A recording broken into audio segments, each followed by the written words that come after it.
Hey y'all, it's Zan and welcome to the Life Lessons with Zan podcast. I hope all of y'all have been feeling well, doing good, enjoying 2022. We're now in February of 2022, so already this year is flying by so fast.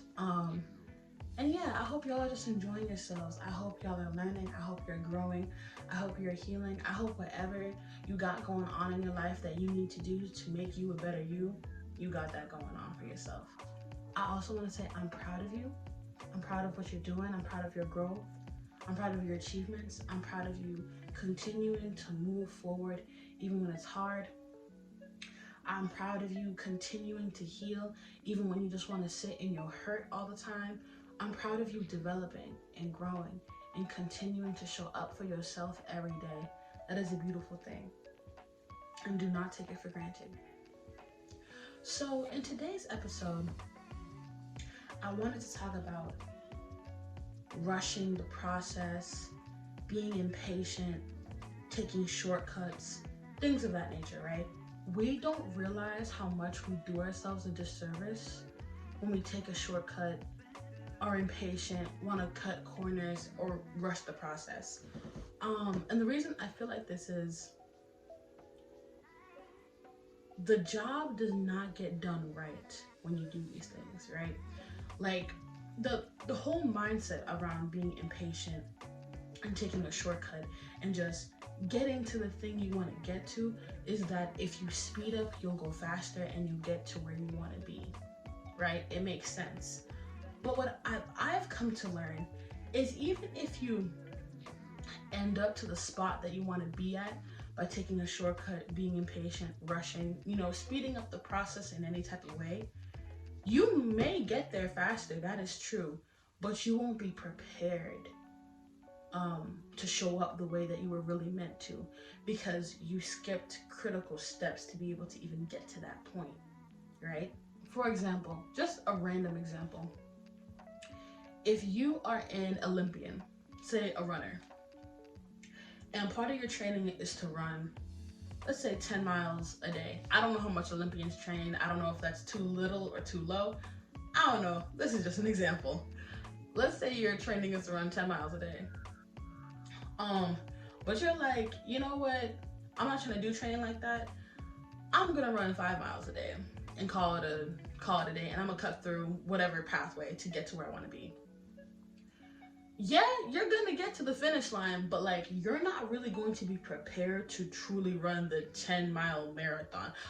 You're not going to be fully and thoroughly prepared to complete the project that you have been training for, in quotation marks, training for this whole time, because you weren't adequately training for it. You weren't giving it your all. You were not adequately showing up, right?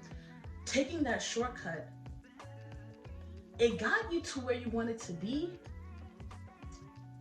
but you skipped all the critical steps to be able to be prepared to the point of when you got there. You feel me? Another example. Say you want to be an influencer, but you buy all your followers. You feel me, right? You buy all your followers. You buy all your likes. You buy, quote unquote, you buy your engagement, and I put that in quotes because you can't really buy engagement, but you feel me for the sake of the example. Sure, you may have 13,000, 20,000, 40,000 followers, but you getting 20 likes on each picture. You know what I'm saying? It's not conducive to it. It's not conducive to the thing that you actually want to accomplish. You're getting the goal, yes, but the fact that you didn't do the little in-between parts and the little thorough steps, bit after bit, day after day, week after week, month after month, year after year, when you skip those things, you do yourself a deep, deep disservice because now you've rushed to this position, but you're not even prepared to truly hold it.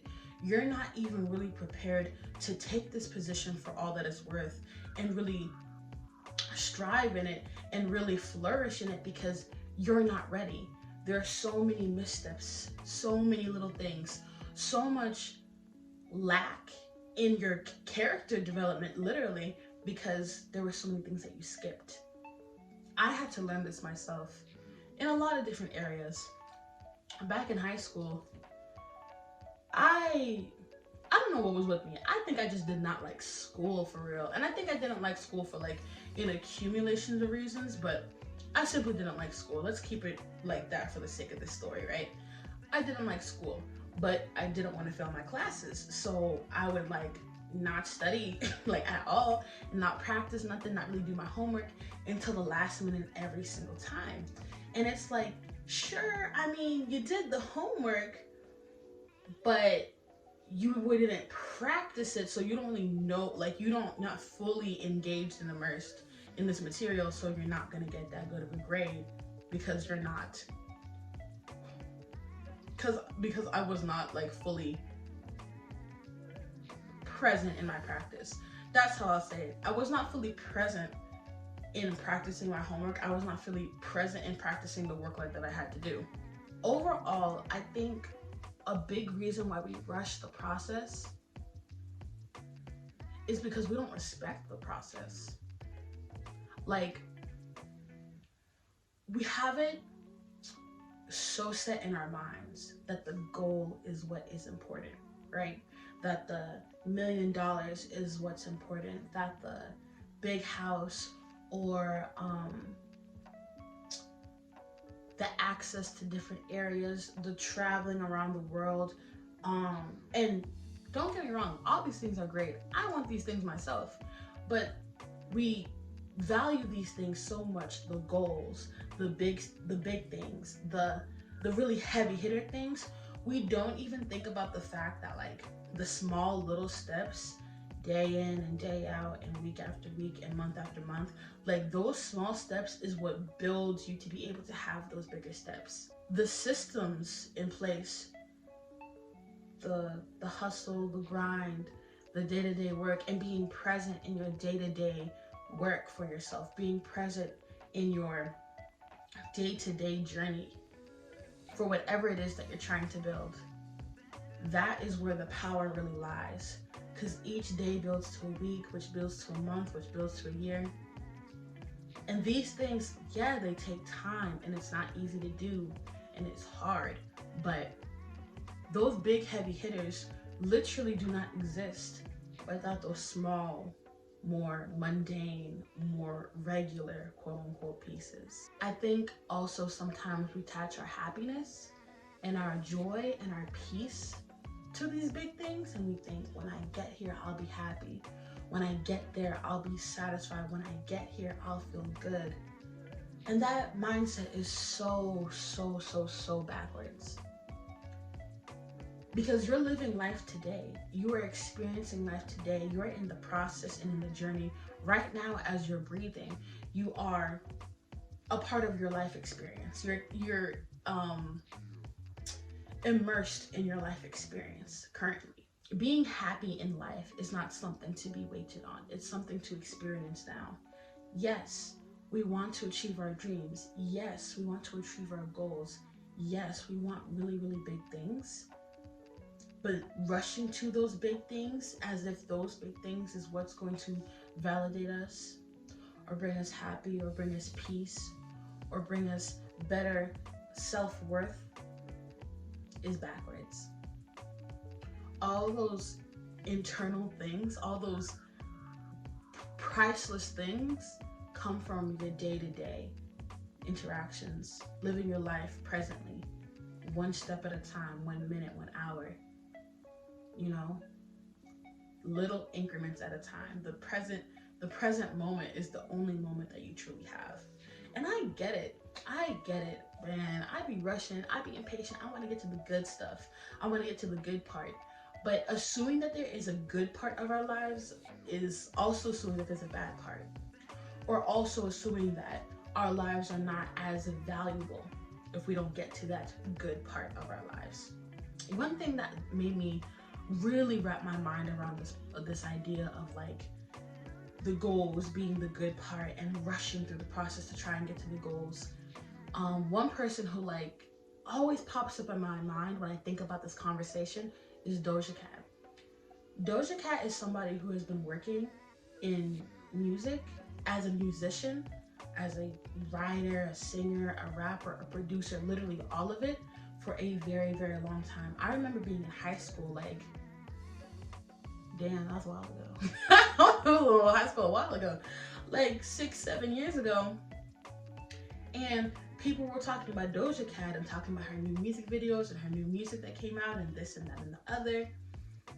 And now Doja Cat is who we see today. She's a pop star, she's a rapper, she's touring, traveling the world. Like, she is a superstar right now. She's taking over shit right now. And that's amazing. But one thing that I always think about regarding her is, like, was Doja Cat more valuable, quote unquote, when she was, or is Doja Cat more valuable now that she's a superstar and a rap star than before when she was working day in, day out and unknown? Is she more valuable and more talented and more special now that she's at this level? And no, literally, of course not. That's crazy to even think, you know? Literally, her working as hard as she has for the past years and developing herself as a person, as an artist, her developing herself in that way, day in and day out, is why she can even be the Doja Cat she is today. That big part, that huge thing has developed after the years of work, of the years of being who she is and developing herself and being in the process and being in the journey. And that just really, when I put it into that perspective, it just makes me think, like, wow, it is so crazy that we value ourselves more when we hit like a certain level of like societal status with fame and money and followers. We are not more valuable at that level than we are right here. And I think that's why we don't respect the process, why we try to rush through it. We think that we'll be more valuable when we get to the place we're supposed to be at. But look, life is a forever journey. There's always a new place to go. There's always a new thing to accomplish. There's always a new goal to have, to obtain, to create, you know? The only moment that you can ever exist in is today. And then tomorrow will come, and then the next day will come, and then the next day will come. That's naturally how we move and live throughout life. And I think we should give some more respect and honor to that process. The sun comes up and then it comes down. The sun comes up and then it comes down. These little parts, these little 24 hours, they will get us to where we want to be, yes. But be here first. Be right here first. Embrace the process, love it, love the journey, love the grind that you're doing, love the development. Love the work that you're doing on yourself. Love the work that you're doing on your relationships. Whatever in your life that you are striving for to make better, to improve, to heal, love the small parts. All right, y'all. So that is another episode of Life Lessons with Zan. I hope y'all enjoyed. And yeah, I will catch y'all later. Bye.